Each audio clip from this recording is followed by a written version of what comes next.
quero saber, sim, começar do começo dessa história, para contar como é que foi, assim, né? Porque você tinha um emprego formal aqui em São Paulo, numa grande empresa, e de repente você foi passar 3 anos fora. Conta um pouquinho dessa história pra gente. Então tá. Então, aqui em Curitiba, o emprego formal, Lá, né? né? Lá em Lá. Curitiba, né?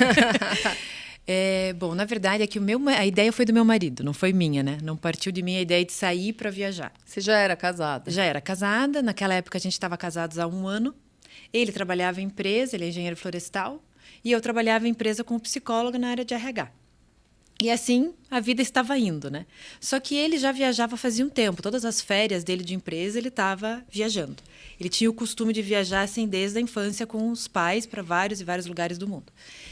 E aí, num determinado momento, que foi uma viagem que ele fez em 2004, logo que a gente estava literalmente se conhecendo, que ele foi para Tailândia, Tibete e não me lembro o terceiro país, ele ficou com vontade de dar uma volta ao mundo e ele veio falando dessa viagem. A gente estava ainda namorando, assim, bem começo. E aí, quando chegou 2006, que foi 3 anos antes disso, ele saiu de uma empresa para outra, ele veio e falou assim, vamos dar a volta ao mundo? Eu falei, eu não vou, agora eu não vou, estou trabalhando, estou no começo de carreira, não tenho nem a menor condição de sair daqui agora, né? Passado mais um pouco, 2009, a empresa que ele trabalhava foi vendida. E ele tinha ele já estava contratado para a empresa que comprou, né? E daí ele chegou em casa me contando muito feliz que a empresa tinha sido vendida. E eu falei, tá, e agora dele? Agora a gente vai fazer a viagem de volta ao mundo. Era o motivo que faltava. Né? Era o motivo que faltava. Só que aí eu naquela coisa falei assim, tá, mas você já me perguntou se eu posso, se eu quero, né? A gente vai, né? E daí eu percebi que ele tinha uma ânsia muito grande por ir, assim, que era uma coisa muito importante para ele. E daí eu fiquei pensando assim, bom, e só para acompanhá-lo, vai chegar uma hora que vai azedar, né? Eu tenho que encontrar algum motivo meu de fazer essa viagem. E naquele momento eu estava bem numa transição de carreira, que eu estava saindo do consultório, dando aula em faculdade e começando saindo da empresa, dando aula em faculdade e começando no consultório, tudo ao mesmo tempo. Então era um momento impróprio para sair profissionalmente, porque eu estava fazendo essa transição e não queria então parar naquele momento. E naquele momento dava a impressão assim, se eu sair agora para ir viajar, depois que eu voltar, eu vou ter que começar tudo do zero. Então assim, como se o mundo fosse meio que acabar, né? E depois que você viaja, você vê que você perde o medo de tudo, né? É bem engraçado isso, assim, você não tem mais medo de nada. E aí, enfim, aí fiquei me perguntando por que eu iria agora nessa transição de carreira, que para mim é muito importante, porque trabalhar com alguma coisa que fizesse sentido, sempre para mim foi uma grande busca, assim, sabe? Que não fosse só um trabalho que tivesse um sustento, né? Ou que fosse agradável, mas um trabalho que fizesse realmente sentido. Para mim, né? Isso é muito pessoal. E aí eu estava nesse momento, então naquele momento não era legal viajar. E aí eu fiquei me questionando por que eu iria. Voltei para minha terapia na época. Fiquei lá debatendo com a minha psicóloga por que eu iria. E tinha um questionamento muito grande meu desde pequena, que era espiritual, né? Isso desde sempre, assim. Que eu me perguntava sozinha, né? Se a vida tinha sentido ou se a gente dava sentido à vida. Se tinha um sentido último que nos antecede e que é posterior a nós, ou se esse sentido era a gente que dava e fazia questão de dar até para dar conta do próprio viver, né? Com pergunta de gente da psicologia, da filosofia, né? Essa era uma pergunta muito genuína minha.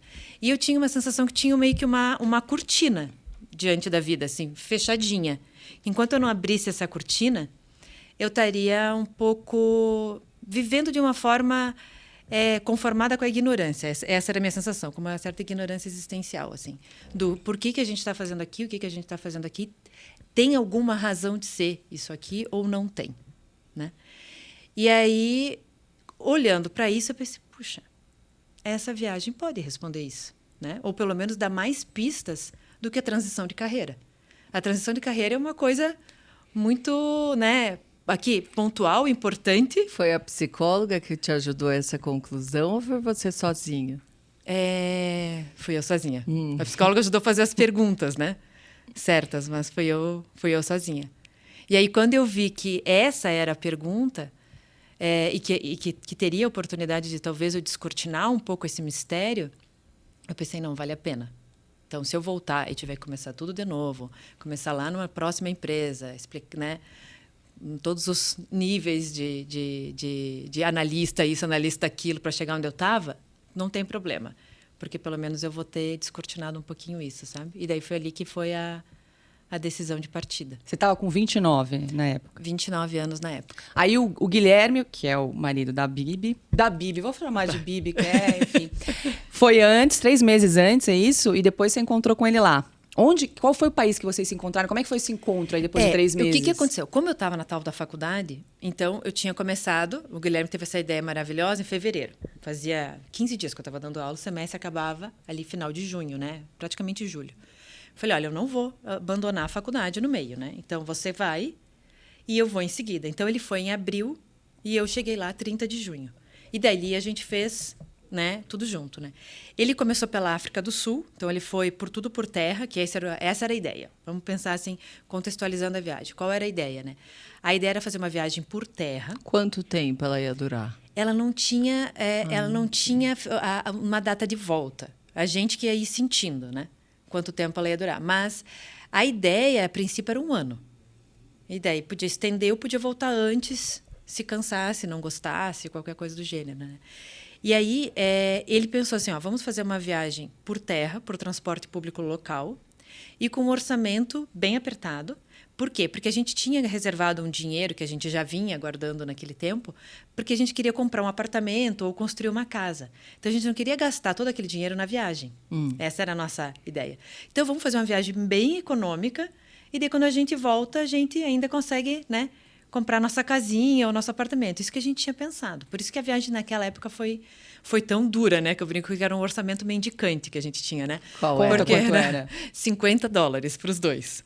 Então, 25 para os dois, né? Para cada um. E cada um tinha que se virar ali nos 25. Nos 25, né? A gente estava junto, né?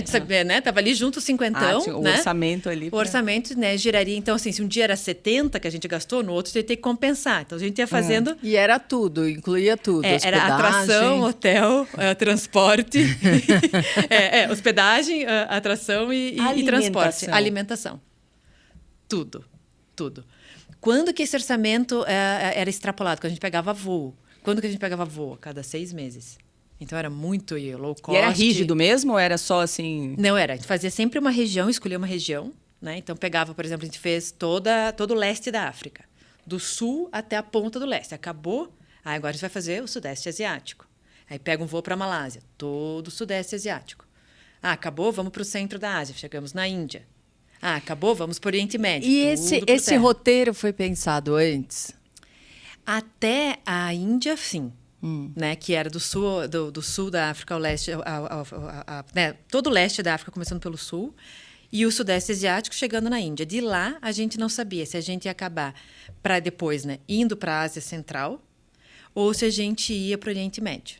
Isso foi literalmente uma moeda que a gente jogou, sabe? Cara ou coroa, cada um, num trem na Índia, que tomou essa decisão por nós. Naquela época, ai, que liberdade maravilhosa. Só de lembrar, sabe? Mas daí deixa eu contar para vocês o quê? O roteiro.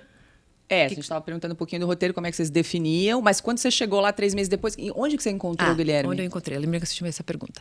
Eu encontrei ele em Dar es Salaam, na Tanzânia. Né? Foi uma chegada super tumultuada e super engraçada, porque eu sempre que tinha viajado para fora do país, sempre estava com alguém, né? Ou mãe, ou pai, ou primo, ou amiga, nunca tinha chegado sozinha. Então, eu sempre deleguei a função aeroporto para quem estivesse comigo. Você falava inglês, falava inglês. Tudo. Tá. Mas eu era, assim, meio catastrófica para me localizar no aeroporto ainda. A duras penas consegui, né, descer ali naquele aeroporto. E aí, quando eu cheguei, eu vi uma placa, né, da Tanzânia, e a outra, Foreigner. Pensei que Foreigner era estrangeiro. Só olhei, Tanzânia, vou para Tanzânia. Então, eu peguei a placa da Tanzânia, né? Que era na chegada ali do guichê, né? Daí, ele me olhou e falou assim, Where is your visa? Aí, eu peguei, dei o meu passaporte. Não tinha nenhum visto, né? Que eu era da Tanzânia. Aí, ele me devolveu o passaporte. Daí, ele falou, não, where is your visa? Daí, eu pensei, para que meu cartão, né? Peguei meu cartão Visa. Cartão de crédito. Cartão de crédito. Aí dei pra ele. Ele, não. Eu peguei o outro. O Master. O Master. Falei, maybe my Mastercard. Ele me olhou assim, eu lembro que ele fez assim, ó. Go there. go there. Tipo assim, não dá pra conversar com essa pessoa, sabe? Aí eu peguei e saí assim, aí veio um guardinha e falou assim, não, a senhora tá no guichê errado, a senhora é estrangeira, a senhora vai por aquele ali, né? Mas antes, a senhora tem que entregar toda essa documentação, assinar, pagar e daí você sai. Aí meu marido já estava esperando eu ali fora, né? E daí é dali que começou a viagem. Mas eu lembro que o primeiro hotel já foi um impacto. Pois é, eu ia te perguntar, assim, porque você saiu de um conforto, casa, cama, mesa, e aí você chega... Foi na Tanzânia, então, primeiro lugar. Como é que foi esse choque de chegar num hotel mais simples, comer uma comida mais simples? Como é que foi essa adaptação inicial, assim? Principalmente a chegada, né? Porque eu lembro que a gente pegou o táxi e daí a gente foi indo, assim, a gente foi passando por umas regiões muito bonitas, assim, uns bairros, daí fomos chegando no centro mais, assim, executivo. Deu, nossa, que bonito o negócio. Foi ficando escuro, foi ficando feio, foi ficando cheio de lixo. Sabe aquela parte centro rodoviária, assim? Quando você imagina, assim? Aí eu falei, para onde que a gente tá indo? Daí ele, pro nosso hotel. Eu falei, mas não é perigoso? Daí ele, não é. Quando a gente parou, era uma cena épica, assim, era um hotel que tinha uma porta grande, ele só tinha 2 andares, assim, bem antigo até. Tinha uma porta grande, tinha 2 latas de lixo e 2 pedintes, um de cada lado, assim. Daí eu olhei aquelas lixos caindo, assim, eu falei, é aqui mesmo? Dele, é. Ele estava bem tranquilo, não estava entendendo nem o meu espanto, sabe? Isso que eu percebi, assim. Aí subi, realmente era muito simples, eu lembro que o chuveiro era um cano, assim, que saiu uma água fria, gelada, né? Não tinha nem o negocinho de chuveiro. Mas daí foi aquele choque, daí ele falou, não, mas hoje a gente vai jantar num lugar legal. Daí a gente foi jantar num restaurante tailandês bem, assim, bem mais ou menos, né? Que ele, na visão dele era legal porque ele estava vindo de outros mundos, né? Já que já estava 2 meses e meio, ele estava praticamente 2 meses só acampando, sabe? Então, assim, a gente chegou, ele estava bem desencontrado. Com você, então? Hã? Ele foi pro luxo? Ele foi pro luxo. Ele foi pro luxo comigo. E aí a gente chegou e aí foi aquele baque ali nos primeiros dias, brigamos muito, né, por causa do orçamento, especialmente na primeira semana, porque daí eu entrava no hotel junto com ele e eu falava, não, eu não vou ficar aqui. Dele, mas por que não? Né? Eu falava, não, você falava que era o mais simples, mas tem que ser limpo, pelo menos, né? Tem que ser limpo, tem que ser arejado, né? E daí, esse limpo e arejado dava uns 5, 10 dólares a mais. Sei. Sabe? Então, aí, até a gente se entender ali, foi pelo menos umas entenderam? 2 semanas. Discutindo foi rápido, muito, então, brigando muito. Não, mas vocês foram pro limpo e arejado ou você foi? Arejado. Porque daí, eu acho que a gente percebeu que o orçamento ali do leste da África não ia dar para ficar com 50. Então, acabou fechando, eu lembro, na época, porque a gente estava sempre, né, sabendo os orçamentos por região, ficou 70 dólares por dia. Mas daí, por exemplo, uma região como a Índia, a gente fez 25 dólares os 2. Porque a Índia era muito mais barata naquela época, né? Os hotéis da Índia que a gente pagou era 5, 10, 15 reais. Convertendo. O dólar estava 1,62 na época que a gente foi. Então, era uma época muito, muito tranquila, né? E por que vocês escolheram essa região da África, leste da África, Ásia Central, e não foram para Europa, destinos mais óbvios? Essa também foi uma ideia do Guilherme, ele me convenceu rapidinho. Ele falou assim, olha, a Europa vai estar lá sempre, a gente pode ir mais velho, porque tem toda a segurança, né, que a gente precisa lá, assim, né, para viajar, tudo muito fácil. E ela vai estar lá do jeito que ela está, né? Esses lugares que a gente vai estão mudando, estão se desenvolvendo, né? Ele falou, o Tibete, que eu vi em 2004, não é mais o Tibete de 2009, não vai mais ser o Tibete de 2015, nem de 2020. Falou, então são países que estão, né, se modificando, que o que você vai ver agora, você não vai ver depois. E ele falou assim também muito, né, que é pra gente, se a gente fosse para o mesmo, por exemplo, fosse para, vamos supor, Oceania, né, Europa Ocidental, até leste europeu poderia ir, e ficasse por ali, a gente estaria dentro do Ocidente, de uma mentalidade ocidental. Sim. E a gente queria dar uma mergulhada no Oriente, assim, né? E também os países em desenvolvimento, uma característica que eles têm é essa questão, por exemplo, você vê, claro, você vai ver muito mais pobreza, mas você vê ainda muito mais tradição preservada. Porque eles ainda não estão modernizados, secularizados. E a gente queria ver essas tradições preservadas ainda, sabe? Que a gente já não encontrava mais, por exemplo, na Europa, por exemplo, nos Estados Unidos. Então, quando você chega na Índia, você vê muita tradição preservada ainda. Não em todos os lugares, mas na maioria dos lugares você vê bastante tradição preservada. A mesma coisa que você vai sentir no Paquistão, que você vai sentir no Irã. que você vai sentir no Iraque, que é, né, alguns lugares assim que me ocorrem aqui. A própria Tailândia se modernizou bastante, mas ainda você vê tradição preservada. E é isso que a gente queria, e essa aprendizagem, essa sensação de poder mergulhar mais naquele mundo que ainda não se ocidentalizou, que ainda não tá falando a mesma coisa que a gente está falando aqui, sabe? Que essa coisa globalizada, né?